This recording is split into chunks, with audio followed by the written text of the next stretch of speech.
তো আমাদের প্রজেক্টে আমরা নতুন একটা মডেল অ্যাড করতে চাই আইটেম নামে। কোথায় গিয়ে অ্যাড করব? মডেলস। ওকে, তো আসলাম, অ্যাড অ্যাড মডেল নামে তো কিছু নাই। Class item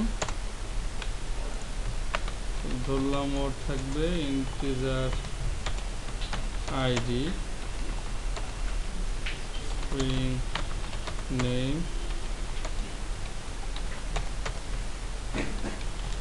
price. ডান। আর কিছু আপাতত নাই, আমরা হয়তো পরে আনবো।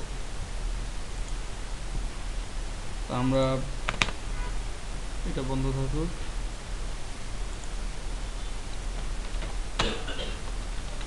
String save. আমরা চাই এবার ইউজার আইটেমের ডাটা পাস করবে এবং সেই ডাটাগুলো আমার এখানে রাখতে হবে কোনোভাবে।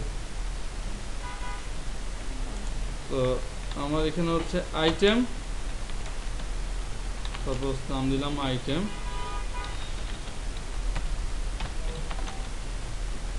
আইটেম ইনফরমেশন সেভড, এরকম একটা কিছু।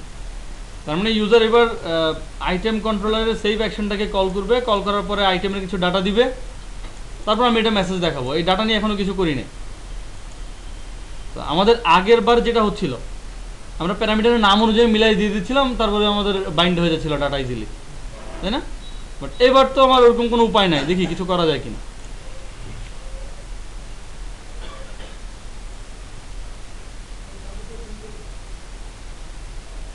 আচ্ছা, ব্রাউজারটা থাকুক। আমি কল করতে চাই আইটেমের সেভ অ্যাকশনটাকে, এটাকে কল করতে চাই। তো নর্মালি আমি একটু কল করে দেখি কি হয়। দিলাম, কল আসলো এই জায়গায়, আমরা কোনো ভ্যালু দিতে পারি না এখনো, এই জন্য আইডি 0, নেম যেহেতু স্ট্রিং, নেম নাল, প্রাইস 0 0। এভাবে দেখাইলো। আমি ডাটা দিতে চাই, তাহলে আমাদের তো নর্মালি এভাবে দিয়ে তারপরে প্যারামিটারের নাম অনুযায়ী মিলিয়ে ডাটা দেওয়ার কথা। এখন কীভাবে কী দিব এখানে? আইডি কীভাবে দিব, প্রাইসটা কীভাবে দিব, আর নামটা কীভাবে দিব? আমরা একটু অন্য কাজ করি। সাপোজ আমরা এমনি আন্দাজেই লিখি, তো লিখলাম আইডি 2 অ্যান্ড নেম ইকুয়াল দিলাম সাপোজ পিৎজা, অ্যান্ড প্রাইস দিলাম সাপোজ 750। তো লিখলাম, তাহলে আমার ডিকশনারিটা কীরকম হবে এখন? আইডি, নেম এবং প্রাইস, এরকম একটা কিছু, তাই না? আমি দিলাম এবং ডাটা বাইন্ড। কোনো মডেলকে যদি আমি বাইন্ড করাতে চাই, আমাকে এইভাবে স্পেসিফিক তার প্রতিটা প্রপার্টির ভ্যালু দিতে হবে। যেহেতু প্রপার্টি নামের সঙ্গে মিলছে, ডাটা বাইন্ড হয়ে গেছে। যেটা মিলবে না সেটা বাইন্ড হবে না। সাপোজ আমরা যদি এখানে প্রাইস বানানটা ভুল লিখে আছি, আমি সাপোজ প্রাইস বানানে ভুল করে আই দিলাম না, আসলাম, এবার যে দুটা মিলছে ওই দুটা বসছে, যেটা মিলে নাই বসে না। তার মানে আমরা যখন কোনো মডেলকে বাইন্ড করতে চাই, আবার ঠিক সে একই ফরম্যাটেই ডাটা নিয়ে আসে, ডিকশনারি ফরম্যাটে। আসার পরে সে প্রথমে দেখে, এই জায়গায় আসলো, প্রথমে দেখলো আমার এখানে কারোর সাথে মিলে কিনা, বললো না, এখানে যেটা আছে সেটা ইউজার ডিফাইন্ড টাইপ, একটা ক্লাস লেখা আছে। এই ক্লাস লেখার পরে সে যেটা করে, ওই ক্লাসের ভেতরে চলে যায়, তারপর দেখে ক্লাসে যেসব প্রপার্টি লেখা আছে তাদের কারোর সঙ্গে নামটা মিলে কি। যদি নাম মিলে তাহলে ডাটা বাইন্ড করে, না মিললে আর বাইন্ড করতে পারে না। যে কয়টা প্রপার্টির সঙ্গে মিলবে সে কয়টা প্রপার্টি বাইন্ড হবে, যেটা মিলবে না সেটা বাইন্ড হবে না। তো আমরা যদি বেশি ভ্যালুও পাস করতাম, এই এক্সাক্ট এই 3টা প্রপার্টি পাস হইতো, বাকিগুলো আর পাস হইতো না। কারণ সন্দেহ আছে। আচ্ছা, তাহলে আমরা আরেকটা কাজ করি। সাপোজ আমরা এখানে আবার লিখলাম আইটেম 2, তাহলে কি হবে?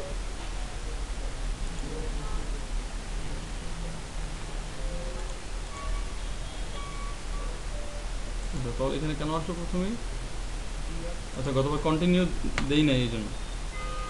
তো আমি এটাকে আবার কল দিলাম, আইডি নেম প্রাইস আসলো। সে দেখলো এখানে দুইটাই এরকম, তারপর সে বসাই দিল, তারপর দেখলো পরেরটা তো একই, পরেরটা তো বসাই দিল। আমরা যদি এখানে আরেকটা কাজ করি, এবার আমি যদি বলি এখানে আলাদা ইন্টিজার আইডি, তাহলে কি হবে?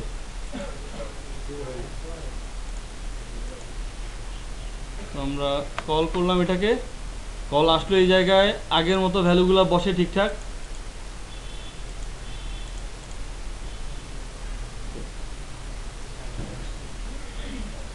যেটা মিলছে সেটা বসাইছে। প্রথমেই দেখছে এগুলো আলাদাভাবে আছে কিনা, একটা আছে, একটা বসানো শেষ। তারপরে দেখছে এবার বাকিগুলো যেহেতু ইউজার ডিফাইন টাইপ, তার ভেতরে কোনো প্রপার্টির সঙ্গে মিলে কিনা, যদি মিলে তাহলে সে বাইন্ড করে দিবে। আচ্ছা এখানে আরেকটা কথা আছে, এর ভেতরে যদি আমরা অ্যাসোসিয়েশন রিলেশনশিপ করে আরেকটা মডেল রাখতাম, তাহলে সেটা কিন্তু বাইন্ড করতে পারতো না। সে শুধুমাত্র তার যে প্রপার্টিগুলা, যেগুলো আমরা যদি বলি আরও স্পেসিফিক হয়ে প্রিমিটিভ টাইপের যেসব প্রপার্টি, যেসব ডাটা, ওগুলো বাইন্ড করতে পারে। তার ভেতরে যদি আপনি কোনো ইউজার ডিফাইন টাইপ আবার রাখেন, সেটা সে বাইন্ড করতে পারবে।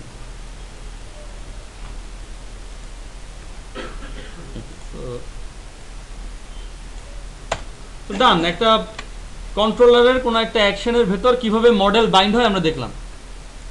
আমরা এবার আরেকটা কাজ করি। সাপোজ ধরেন আমার কাছে এখানে আইটেমের ডাটা আসছে, এখানে আপনি ডাটাবেজে কিছু কোড লিখলেন, তারপরে তো আমাদের এই কথাটা সত্যি হয়ে যায়, আইটেম ইনফরমেশন ডাটাবেজে সেভ হয়ে গেল। আমরা ওইটাও দেখবো আজকে, ডাটা আমরা সরাসরি এখান থেকে সেভ করে দিব, কীভাবে করা যায়। আমি একটু চেঞ্জ করতে চাই, সাপোজ এগুলো সবগুলো বাদ দিয়ে দিলাম। আমার কাছে কোনো একটা লিস্ট আছে, আমি নিজে একটা লিস্ট জেনারেট করি, প্রাইভেট রাখি, প্রাইভেট লিস্ট অফ আইটেম। তো আমি নাম দিলাম গেট অল আইটেমস। সাপোজ এই মেথডের কাজ হচ্ছে ডাটাবেস থেকে সবগুলো ডাটা এনে আমাকে দেখানো। আমি এখানে নিজে একটা লিস্ট দিয়ে দিতে চাই, ডাটাবেসে কোড লিখবো না এখন। Item items new list of item. আমরা গতদিন কালেকশন ইনিশিয়ালাইজার দেখছিলাম কীভাবে করতে হয়। আমি এখানে ইনিশিয়ালাইজ করে দেবো, সেকেন্ড ব্র্যাকেট দিলাম। তারপর এখানে কি করব, কীভাবে অ্যাড করবো? আমার কোনো আইটেম নাই, আমি এখানে অ্যাড করতে চাই অবজেক্ট ইনিশিয়ালাইজার ইউজ করে। নিউ, তারপর সেকেন্ড ব্র্যাকেট কেন দেবো? আমার তো আইটেম টাইপ আছেই অলরেডি। আমি তো বলছি এটা লিস্ট অফ আইটেম, তাহলে তো নিউ আইটেম দিব, তারপর সেকেন্ড ব্র্যাকেট। ভ্যালু দেই, আইডি দিলাম 1, তো নেম দিলাম, কি নাম দেওয়া যায়, বার্গার।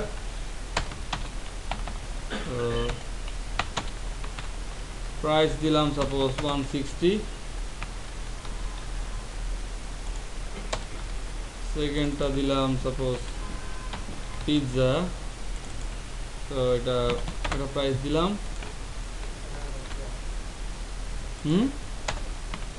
বলেন আপনার পছন্দের একটা বলেন, পাস্তা, প্রাইস কত? 20 না, 420 খুব খারাপ সংখ্যা। আচ্ছা লাস্ট ওয়ান 4, কফি। কোন কফি? এক্সপ্রেসো অন্য কিছু, কোল্ড কফি। আচ্ছা তারপর কত? শুধু কোল্ড কফি বলতেছেন, স্পেসিফিক করে বললে 200 টাকা দিতে পারতাম। আচ্ছা হ্যাঁ, আচ্ছা 150 জান দিলাম। ওকে ডান।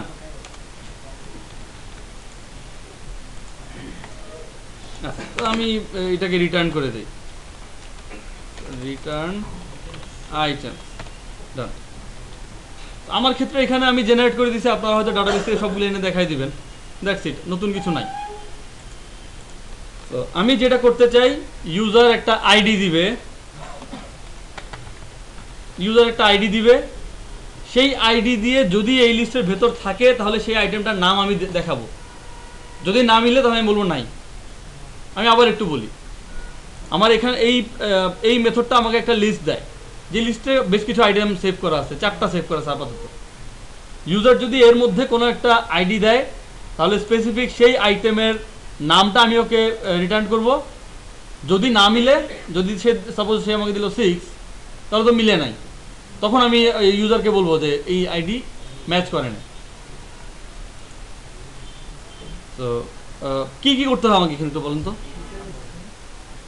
স্ট্রিং, হ্যাঁ করবো, বলেন সেটাই। স্ট্রিং নেম দিয়ে কি করব? আচ্ছা আমি একটা কাজ করি, পুরো লিস্ট আগে নিয়ে আসি। আমি এটাকে একটু এখানে লিখি, list of item get all item লিখলাম।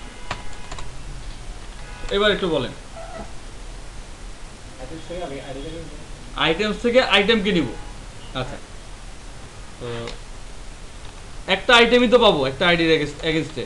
আমি লিখলাম আইটেম ইকুয়াল, কিভাবে আমরা নিতে পারি, items dot ID find use করতে পারি, একটা মেথড আছে। এটা ছাড়াও আমরা একটা জিনিস ইউজ করতে পারি, লিঙ্ক ফার্স্ট ডট ডিফল্ট। আমি কোনটা ম্যাচ করতে চাই, আইডি ম্যাচ করতে চাই, তাহলে আমি এখানে লিখলাম suppose x dot ID equal ID লিখলাম। তাহলে আমার দুইটা কেস হইতে পারে এই ক্ষেত্রে। ফার্স্ট ডট ডিফল্ট যেটা করে, যদি সে মিলাইতে পারে তাহলে আপনাকে ওই আইটেমটা দিবে, যদি না পারে তাহলে নাল দিবে। তার মানে আমাদের এখানে দুইটা কেস হইতে পারে, একটা এই আইটেমের ভেতরে কোনো একটা অবজেক্ট আছে অথবা নাল। তাহলে আমরা এবার এটা চেক করে ফেলি, ইফ আইটেম নাল, তাহলে return no item found with this ID, done. Else, তো আমি রিটার্ন আইটেম ডট নেম।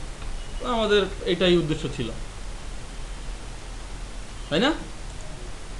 আচ্ছা, তাহলে আমরা একটু ডিবাগ করে দেখি, আবার রান করলাম।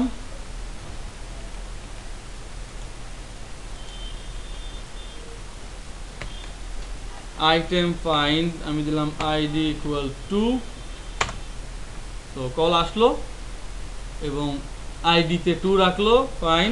তো নেক্সট সবগুলো আইটেম এখানে চলে আসার কথা, কাউন্ট 4 সবগুলো আসলো। তারপর একটা আইটেম আসলো, তার মানে পাওয়া গেছে, তার মানে এটা সত্যি না, নালটা সত্যি না, তো ঢুকে নাই, পরেরটাতে আসছে। আইটেমের নেমটা আমাকে দিল, ডান। তো আরেকটা কাজ করতে চাই, আমি এটা দিব না, আইডি দিব না, না দিলেও তো আমার কোনো প্রবলেম নাই, এখানে কল নিয়ে আসবে, তাই না? কি আপনারা সবাই চুপ হয়ে গেছেন? নতুন মনে হচ্ছে, আমি কিছুই দিব না ভ্যালু। আমরা তো একটু আগে এই কাজ করছি, কেন এরর আসবে? একটা লিস্ট রিটার্ন করবে। কোথায় আমার এখানে কি লেখা দেখেন তো,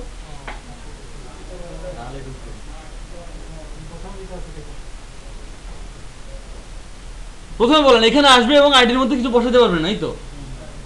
আচ্ছা, আমরা একটু দেখি, দিলাম,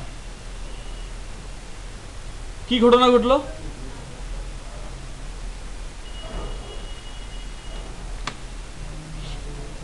parameter dictionary contains A null entry for parameter ID. আমরা এখান থেকে যখন যাচ্ছি আমরা আইডির কোনো ভ্যালু দেই নাই, কিছুই নাই, আমার এখানে এই ডিকশনারিতে কিছুই নাই। আচ্ছা, বাট এখানে আসার পর সে আইডিতে নাল বাইন্ড করার চেষ্টা করছে, যেহেতু কিছু নাই তার মানে নাল। আচ্ছা, ওইটা করতে গিয়ে আমাদের বিপত্তিটা ঘটছে। ID of non nullable type system in 32। আচ্ছা, খুব কঠিন কিছু না, এটা দেখে মেসেজটা দেখে অনেক কঠিন মনে হচ্ছে। আমি এখানে লেখার চেষ্টা করি। আমরা একটু আগে স্ট্রিং রাখছিলাম, স্ট্রিং আইডি, কোনো প্রবলেম হয় নাই, কারণ আমরা এই লাইনটা লিখতে পারি, কোনো এরর দেয় না। একটা স্ট্রিং আমরা নাল রাখতে পারি, কোনো এরর দেয় না। কিন্তু আমরা যদি এরকম লিখি, পারি না। কোনো ইন্টিজারের মধ্যে আমরা তো নাল রাখতে পারি না, ইন্টিজারের আবার নাল কি? তো দেখেন এই জন্যই সে আমাকে এই এক্সেপশনটা দিচ্ছে। নন নালেবল টাইপের মধ্যে, তো স্ট্রিং হচ্ছে নালেবল টাইপ, মানে সে নাল অ্যাকসেপ্ট করে কিন্তু আইডি নাল অ্যাকসেপ্ট করে না। শুধু আইডি না, আরো কিছু কিছু দেখবেন আপনারা। সাপোজ লিখলাম নাল, পসিবল না। তো আমরা কি করতে পারি? আমরা এটাকে নালেবল বানাই দিতে পারি, খুব সহজ। শেষ। শেষ। আমি বললাম আমার এই আইটা ইন্টিজার টাইপ, কিন্তু সে নালেবল ইন্টিজার টাইপ, মানে সে নালও অ্যাকসেপ্ট করতে পারে, তাহলে আর কোনো প্রবলেম নাই। আপনারা গতদিন লিখছেন তো এরকম কোড? গতদিন না, তার আগের দিন অবশ্যই লিখছেন এমভিসি প্র্যাকটিসের সময়।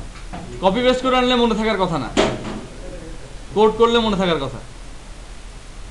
আচ্ছা, তার মানে আমি যে কোনো নন নালেবল টাইপকে টাইপের পরে কোয়েশ্চেন মার্ক দিয়ে নালেবল করতে পারি। That's it.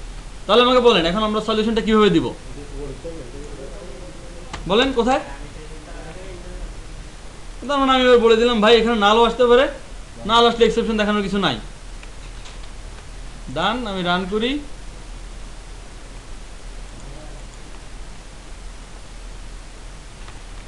তো আইটেম ফাইন্ড, আমরা কোনো ভ্যালু দিলাম না, কোনো প্রবলেম হয় নাই, চলে আসছে এবং আইডির ভিতর না। তো সব আইটেম এখানে আসছে এবং এটা সে মিলাইতে পারে নাই, তার মানে এখন আইটেমেও নাল, নো আইটেম ফাউন্ড। যে কোনো নন নালেবল টাইপকে আপনি একটা কোয়েশ্চেন মার্ক দিয়ে সেটাকে নালেবল করতে পারেন। তাই বলে আমরা সবগুলোই আবার নালেবল করা শুরু করব না, সেটাও ডিপেন্ড করবে আমাদের কখন কিরকম দরকার হয়। করলে অনেক লিমিটেশন চলে আসবে সামনে, দেখবেন। হ্যাঁ হ্যাঁ, এইটা বুঝেন নাই, একটু বলেন। ওনার কেউ একজন বলেন, ওনার গ্রুপের মেম্বাররা। নিচের থেকে কেন নেম নিয়ে আসবো বলেন? আইটেমটা কি? আইটেমটা কি? আইটেমটা কি? একটা রেফারেন্স। কি টাইপের রেফারেন্স? আইটেম টাইপের। সো আমি আইটেম টাইপের মধ্যে তো নেম বলে একটা প্রপার্টি আছে, সেটা অ্যাক্সেস করতে চাই। That's it.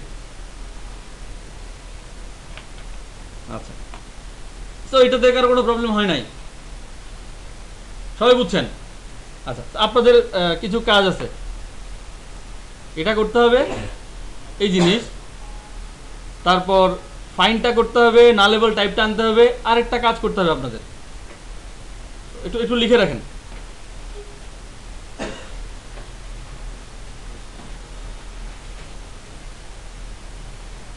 আমাদের ক্ষেত্রে এখন কি হচ্ছে, আইডিটা নাল দিলেও আমার এই কন্ডিশনে আসতেছে, অন্য যে কোনো কিছু দিলেও আমার এই কন্ডিশনে আসতেছে, যেটা এক্সিস্ট করে না। আপনাদের যেই কাজটা হবে, আমরা যদি এমন কোনো আইডি দেই যেটা আমার এই লিস্টে এক্সিস্ট করে, তাহলে আমাকে আইটেমের নাম দিবে আগের মতোই আইটেমের নাম দিবে। আচ্ছা, যদি এমন কোনো আইডি দেই যেটা এখানে এক্সিস্ট করে না, তখন আমাকে এই মেসেজটা দিবে, নো আইটেম ফাউন্ড। আচ্ছা, যদি আমি এখানে নাল দেই, মানে আইডি দিলামই না, তখন আপনাদেরকে যেই কাজটা করতে হবে, এই 4টা আইটেমের নামই আমাকে দিতে হবে। আমার লিস্টে যতগুলো আইটেম আছে সবগুলোর নাম আপনাকে দিতে হবে। তো রিটার্ন টাইপ স্ট্রিং, আপনাদের কাজ হবে এই লিস্টটা থেকে একটা স্ট্রিং জেনারেট করা, নতুন কিছু না, একটা স্ট্রিং জেনারেট করা যে নিচে নিচে আমাকে লাইনগুলো নামগুলো দিয়ে দিবে। যদি আমি টোটালি কোনো আইডি না দিই তাহলে আমাকে সবগুলো দিবে। যদি আমি এমন কোনো আইডি দিই যেটা এক্সিস্ট করে না, তাহলে আমাকে এই মেসেজটা দিবে। যদি আমি আইডি দেই যেটা এক্সিস্ট করে, তাহলে তার কোনো প্রবলেম নাই, ওই আইটেমের নাম দিবে। তো 3টা অংশ।